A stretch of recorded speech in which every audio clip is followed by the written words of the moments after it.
देखिए, इसमें जो पहला सवाल था वो ये था हमारा, the first question we are asked with you. जो पहला सवाल मैंने आपसे डिस्कस किया था वो तो ये था कि एक तो ये कि आप इसके अंदर जो है वो सिंपली जो है वो ऑर्गेनाइजेशन के कल्चर को डिफ़ाइन कर दें।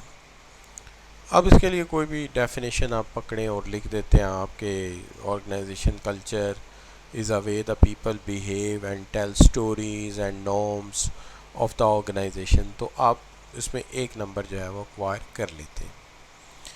अब जो दूसरा सवाल था उसके अंदर रिक्वायर्ड ये कहते identify the level of culture and briefly discuss in the light of Schein theory of organization culture.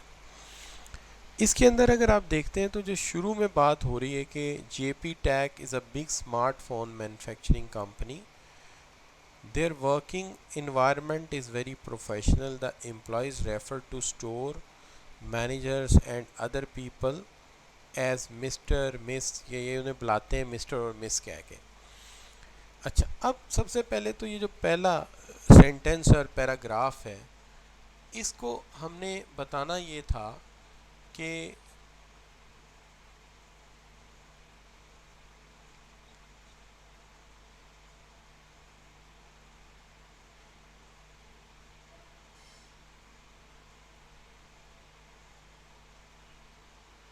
जी, अच्छा तो मैं बात करता हूँ सान अभी आपसे। तो पहला तो ये था कि आपको ये बताना था पहले पैराग्राफ के अंदर, ये पहला ही जो इशू है कि ये किस लेवल से बिलोंग करता है। हम जानते हैं कि जो शेइन की थ्योरी है उसके 3 लेवल हैं। पहला लेवल जो है वो है उसकी शाबाश व्हाट इज़ आर्टिफैक्ट्स। तो आर्टिफैक्ट्स मुश्तमिल होता है कि एक ऑर्गेनाइजेशन के जो लोग हैं वो आपस में कैसे बिहेव करते हैं, उनका अपीयरेंस कैसा है, वो लिबास कैसे पहनते हैं, उनका बिहेवियर क्या है। दूसरा लेवल जो है वो है उसका, जिसके अंदर हम क्या कहते हैं, शाबाश क्या चीज़ होती है सेकंड लेवल पे उनका, शाबाश फर्स्ट लेवल आर्टिफैक्ट्स हैं, सेकंड लेवल्स क्या हैं, सेकंड लेवल उनकी स्पाउस्ड वैल्यूज़ हैं, और थर्ड लेवल उनकी अनकॉन्शियस अजम्पशन है, इनर लेयर है। अब ये जो पहली बात है कि वो एक दूसरे के साथ बात कैसे कर रहे हैं, ठीक है ना, तो बात कर रहे हैं एक दूसरे को मिस्टर कह के बुला रहे हैं, इसका ताल्लुक आर्टिफैक्ट्स के साथ है। अब द एम्प्लॉयज़ वो फॉर्मल फॉर्मल्स, तो वो फॉर्मल लिबास पहनते हैं, ये भी आर्टिफैक्ट्स में आता है, ठीक है।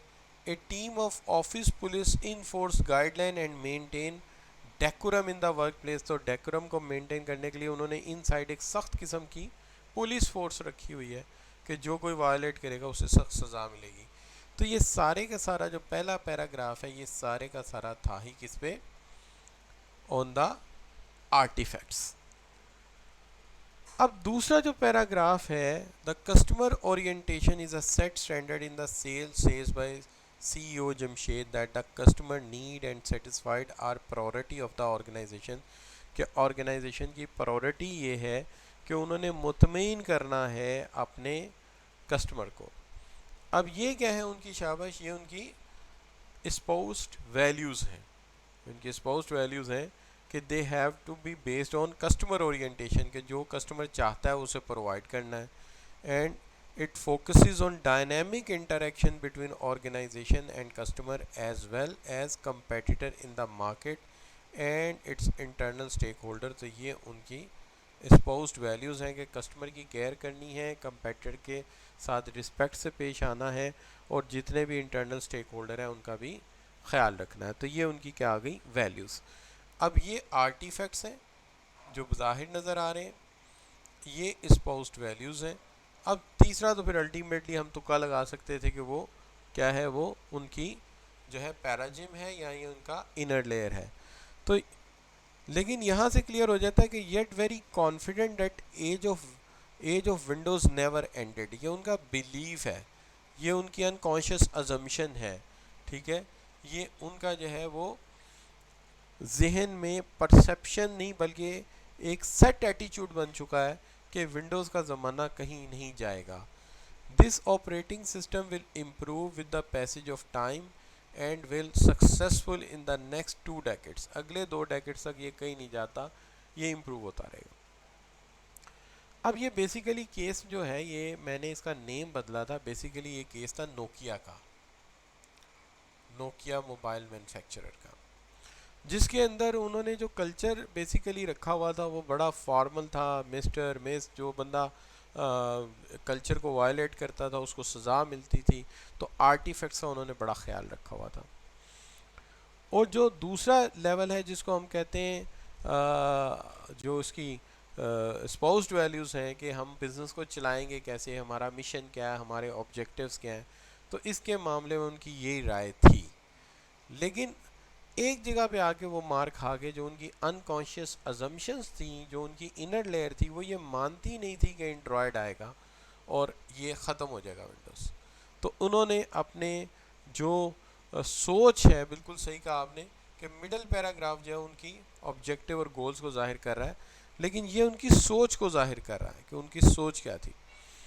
लेकिन हुआ क्या कि at the start of 2005 first Korean company launched N Android phone, वो आप जानते हैं वो सैमसंग ने लॉन्च किया था। और after this a long list of Chinese companies make JP tech out of business, उन्होंने जेपी टैक को आउट ऑफ बिजनेस कर दिया, यानी नोकिया को आउट ऑफ बिजनेस कर दिया। तो ये वैसे आउट ऑफ बिजनेस तो नहीं हुआ, लेकिन येट डेट मैंने कुछ ज़्यादा सख्त अल्फाज इस्तेमाल कर लिए। तो ये बच्चों जो है ये क्या चीज़ है, उनका पैराजिम है। अब इससे आपको अंदाज़ा हुआ होगा कि जो ऑर्गेनाइजेशंस अपनी अनकॉन्शियस अजम्पशंस को टाइम पे ठीक ना करें, होश के नाखून ना लें, वो इन दी एंड जो है वो मार खाते हैं और वो फिर आउट ऑफ बिजनेस हो जाते हैं या आउट ऑफ मार्केट हो जाते हैं। Anyway, but they are launching it again. I think उन्होंने अब एक एंड्रॉयड फ़ोन का फ़ैसला किया है और वो उन्होंने अपने पॉपुलर ब्रांड फ़ोन 3310 के नाम से एक नया फ़ोन वो लॉन्च कर रहे हैं। तो आई होप सो फार, दुआ करते हैं कि वो दोबारा अल्लाह ताला उनको अरूज दे। अच्छा बच्चों, अब ये आ गया आपका केस नंबर 1। केस नंबर 2 इंतहाई सिंपल था और वहाँ पे भी मैंने अल्फाज के चुनाव में बड़ी एहतियात की थी। उसके अंदर मैंने दो एयरफोर्स का कंपैरिजन कर दिया था। ट्राई लैंड एक्चुअली मैं रिकमेंड कर रहा था, यू नो डैट के 3 रंग का झंडा किसका है, और पाकलैंड यू नो कौन सा मुल्क है। ठीक है जी। तो हमने ये कहा था कि यहाँ पे सिचुएशन ये है कि आपको हॉफस्टेड मॉडल इस्तेमाल करना है और ब्रीफली डायमेंशंस डिस्कस करनी। 10 मार्क्स का क्वेश्चन था। इसके अंदर सबसे पहली बात ये कि Pakland has a taken a difficult track to make its own jet fighter JF-17 to save resources in future upcoming years, and trial and choose the British fighter Tornado, French fighter Rafale to achieve priority immediately। तो एक air force ने immediate priority को ensure करने के लिए Rafale और tornado खरीद लिया, और दूसरी एयरफोर्स ने, जो पाकलैंड की एयरफोर्स है, उसने JF-17 को बनाया ताकि आने वाले सालों में उनके रिसोर्सेज बच सकें। तो ये कौन सा एस्पेक्ट है शाबाश, किस तरह का एस्पेक्ट है, ये डायमेंशन कौन सी है? तो ये जो है वो long term and short term orientation है। तो जो पाकलैंड है वो बेसिकली लॉन्ग टर्म लग रहा है, और जो आपका ट्रायल एंड है वो शॉर्ट टर्म सोच रहा है, तो उसकी ओरिएंटेशन शॉर्ट टर्म है। तो ये जो है ये लॉन्ग रन और शॉर्ट टर्म ओरिएंटेशन की चॉइस थी। तो जिसने सोचा कि आने वाले सालों में मैं ये अचीव कर लूँगा, उसने लॉन्ग रन सोचा, और जिसने सोचा कि मैं अभी प्रायोरिटी ले लेता हूँ, उसने फिर शॉर्ट रन के बारे में ही सोचा है। फिर दूसरा पॉइंट जो है कि Pakland air force tried many new ideas in air clash and during unexpected air attack with Thailand in the past, while Thailand Air Force only based on ideas given by Russian Air Marshal and Israeli Air Marshal। तो जो ट्राईलैंड है वो हमेशा Israeli और Russian जो उन्हें कहते हैं वो वही करते हैं, और जो पाकलैंड है वो हमेशा मुश्किल सूरत हाल में कोई ना कोई नया आइडिया निकाल के ले आते हैं। तो ये कौन सी चीज़ है, ये कौन सी डायमेंशन है, ये है अनसर्टेनिटी अवॉइडेंस। तो देखा जाए तो जो पाकलैंड की फोर्स है उनका अनसर्टेनिटी अवॉइडेंस कैसा है, शाबाश, पाकलैंड की फोर्स का अनसर्टेनिटी अवॉइडेंस हाई है कि लो है, शाबाश, तो नहीं, पाकलैंड का हाई है, हाई होने की वजह से वो अलाउ करते हैं कि कुछ नया ट्राई कर लो। लेकिन जो ट्रायल एंड है उसका जो है वो अनसर्टेनिटी अवॉइडेंस लो है, इसलिए वो प्रोसीजर और रूल्स और प्लान फॉलो करते हैं जो उन्हें कोई दूसरा आके देता है। ठीक है, यहाँ बताने में भी थोड़ी सी शायद मैंने रिपीट किया था वहाँ पे कि जो नया नया आइडिया ट्राई करता है उसका अनसर्टेनिटी अवॉइडेंस हाई है, इसलिए तो वो नए नए आइडियाज़ ट्राई कर रहा है, इसलिए तो नए नए आइडियाज़ को ट्राई कर रहा है क्योंकि उसका अनसर्टेनिटी अवॉइडेंस हाई है। तो लिहाजा इस सेंस में देखा जाए तो जो आपका जस्ट अ मिनट, जो आपका पार्कलैंड है वो डरता नहीं है, वो क्या कर रहा है पार्कलैंड, वो ट्राई कर रहा है नए आइडियाज़ को। तो नए आइडियाज़ को ट्राई करने वाला हमेशा वो होता है जो जिसका अनसर्टेनिटी हाई होता है, अवॉइडेंस हाई होता है, इसीलिए तो वो इज़ हाई, इसलिए वो मुश्किल में घबराता नहीं, कर लो नया ट्राई। लेकिन जिनका अनसर्टेनिटी अवॉइडेंस लो होता है, ठीक है, अनसर्टेनिटी लो होता है, वो हमेशा रूल्स, प्रोसीजर और प्लान को फॉलो करने लग जाते हैं। तो डेट इज़ वाई के ट्रायल एंड जो है वो इधर आता है और जो पार्कलैंड है वो हाई की तरफ जाता है। ठीक है जी, अब आ जाइए वापस।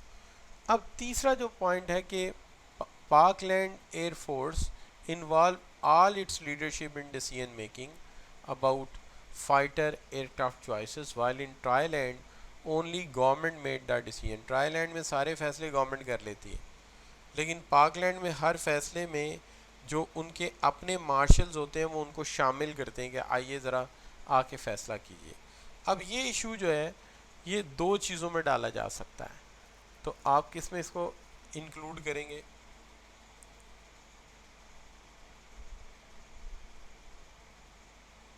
इंडिविजुअलिज्म वर्सेस कलेक्टिविज्म में भी आ सकता है और ये फेमेन एंड मस्कुलाइन में भी आ सकता है कि जो फेमेन होते हैं वो हमेशा सबको फैसलों में इन्वॉल्व करते हैं और मस्कुलाइन जो होते हैं वो पावर अपने पास रखते हैं। तो ट्रायल एंड मस्कुलाइन है और पार्कलैंड फेमेन है।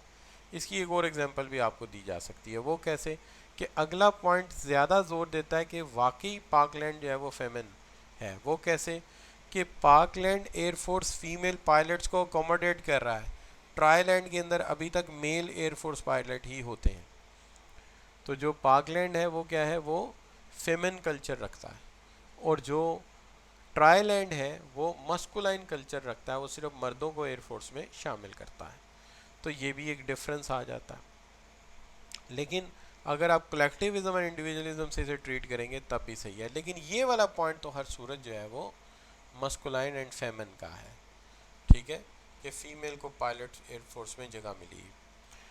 लेकिन दूसरी तरफ अगर आप देखते हैं आखिरी पॉइंट जो है, the big difference in salary of airman and pilot in Parkland air force due to inflationary pressure है, इनकी इकोनॉमी इन्फ्लेशनरी प्रेशर है, while gap in the salary in trial and air force is thin between pilot and airman. तो ये कौन सा issue है शाबाश, ये कौन सा, ये है पावर डिस्टेंस का। तो पावर डिस्टेंस किस में हाई है किस में लो है? चले पार्कलैंड में इज इट हाई या लो?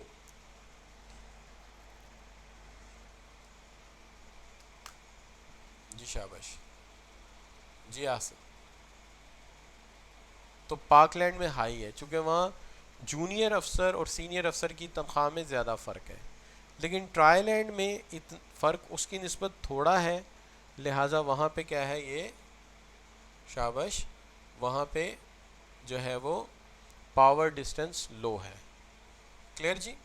तो ये बच्चों हमने बात की है जिसके ऊपर हमने डिस्कस किया है पर्टिकुलरली इन दोनों सिचुएशंस को, जिसके अंदर कल्चर की बात की है और उसके बाद हमने बात की है हॉफस्टेड के हवाले से।